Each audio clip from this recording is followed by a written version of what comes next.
Hello everyone, আমি makeup artist Swati. আজকে আমি তোমাদের সাথে শেয়ার করব 8ই ডিসেম্বর আমার মিষ্টি ব্রাইডের গল্প। একদম ভোরবেলায় ঘর থেকে আমি আর বোন বেরিয়ে গেছি, তো লোকেশনের উদ্দেশ্যে আমরা যাচ্ছি। চলো পুরো ভিডিওটা কিন্তু স্কিপ না করে দেখতে থাকবে তোমরা। আবার টোটো করে প্রায় আধ ঘন্টার উপরে টোটো আসছে তো আসছে বাবা। অবশেষে এসে পৌঁছেছি।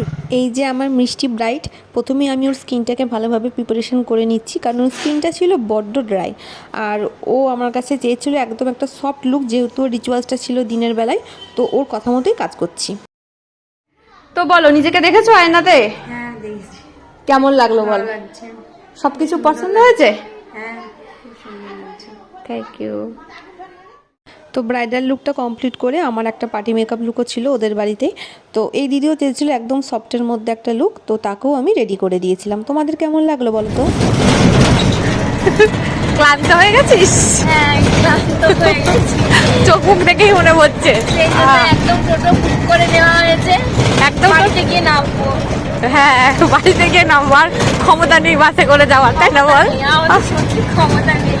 হ্যাঁ বাবা, আজকের মতো হলো। এখানেই ইতি। আজকের মতো হলো।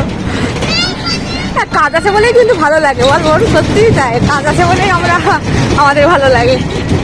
কি সুন্দর বেরোনো ঘোরা, কত মজা। যাওয়ার সময় এই পথ ঘাটগুলো পেরিয়ে পেরিয়ে যাচ্ছিলাম। কতটা রাস্তা, সে বললাম না 40-45 মিনিট বেশি টোটোতে যাচ্ছি, তো যাচ্ছি, রাস্তায় শেষ হয় না। আমি ভাবছিলাম বাবা কোন নেই, কিন্তু যাওয়ার সময় আমি আবার সবাইকে জিজ্ঞাসা করছি যে ঠিক যাচ্ছি তো। টোটো করে যাচ্ছিলাম, তখন ভোরবেলা কটা হবে, তখন 7টা মতো বাজে। একটু কুয়াশা ছিল। তোমার চারিদিকটা দেখলে বুঝতে পারবে কত দূর গেছিলাম বাবা। অনেক ভেতরে মানে ধুবুলিয়াতে বাজারে নেমেছে, এবার ঠিক আছে, ধুবুলিয়া তো চেনা জায়গা, কিন্তু এই জায়গাটা কতটা ভেতরে, বাপরে বাপ। যাই হোক, কাজটা তো ভালো মতো হয়ে গেছে, এটাই অনেক। এখন ফেরার সময় ভিডিওটা করছি, ভালোই লাগছে বেশ চারপাশটা দেখতে, সব সবুজে ঘেরা জায়গা।